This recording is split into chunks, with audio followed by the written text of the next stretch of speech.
यूनानी चिकित्सा के एक मशहूर हकीम डॉक्टर हुसैन से कि यूनानी मेडिसिन अन्य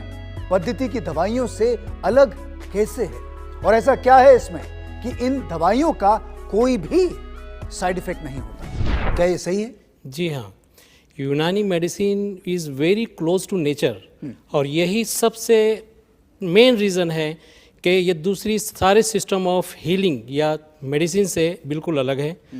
इसका इतिहास उतना ही पुराना है जितना मनुष्य का इस धरती पर जन्म लेना। जब मनुष्य ने इस धरती पर जन्म लिया, उसके बाद जब उसे कुछ तकलीफ़ें हुई, कुछ हुआ, तो उसने उसको ठीक करने के लिए जो तरीका अपनाया, वही तरीका आज तक जिसको फॉलो कर रहा है वो यूनानी सिस्टम ऑफ मेडिसिन है।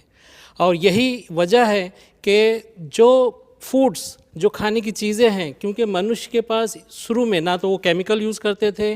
और ना कोई सिंथेटिक प्रोडक्ट्स वो इस्तेमाल करते थे, वही घास फूस या खाने की चीज़ें जो उनके आसपास मौजूद थी, उन्होंने उनको खुद पे इस्तेमाल किया। उसके जो रिज़ल्ट्स आए और उससे उनको फ़ायदा हुआ, उन्होंने उस चीज़ को लिखते गए और वही लिखा हुआ लिटरेचर आज तक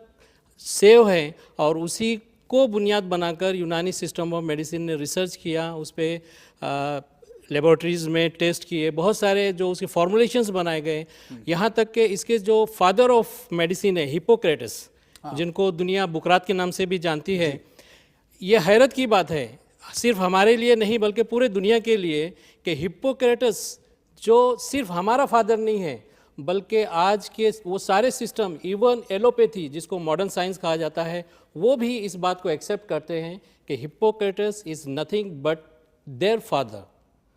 तो ये हमको उनसे ऊंचा उठा देता है कि हम आज एलोपैथी के सभी तारीफ़ करने वाले आपको मिल जाएंगे पूरी दुनिया में, लेकिन वो तारीफ़ अगर करते हैं तो यूनानी सिस्टम की, क्योंकि यूनानी सिस्टम ही है जिससे आज उन्होंने उस पर्टिकुलर पार्ट को, पर्टिकुलर सेक्शन को डेवलप किया और मनुष्य को उसका फ़ायदा दिया। दूसरे, इसका साइड इफ़ेक्ट ना होने की वजह जो है वो ये है कि जो इसमें दवाएं, जो मेडिसिन्स इस्तेमाल की जाती हैं, वो फूड या वो चीज़ें होती हैं जो हम अपने खाने पीने की चीज़ों में इस्तेमाल करते हैं या रोज़मर्रा की ज़िंदगी में इस्तेमाल करते हैं। दूसरे, उन चीज़ों को जब हम इस्तेमाल करते हैं तो उसमें केमिकल्स नहीं होते, अगर होते हैं तो वो नेचुरल इंग्रेडिएंट्स के तौर पर होते हैं, न्यूट्रिशंस होते हैं, विटामिन्स और मिनरल्स होते हैं। जबकि दूसरी जो पद्धति है, दूसरे जो सिस्टम्स हैं, उसमें केमिकल्स या उसमें से कोई पर्टिकुलर पार्ट को अलग करके किसी बीमारी के इलाज के लिए इस्तेमाल किया जाता है, तो उसमें नुकसान होने, साइड इफ़ेक्ट होने के चांसेस ज़्यादा होते हैं, जो कि हमारे यूनानी सिस्टम में बिल्कुल नहीं।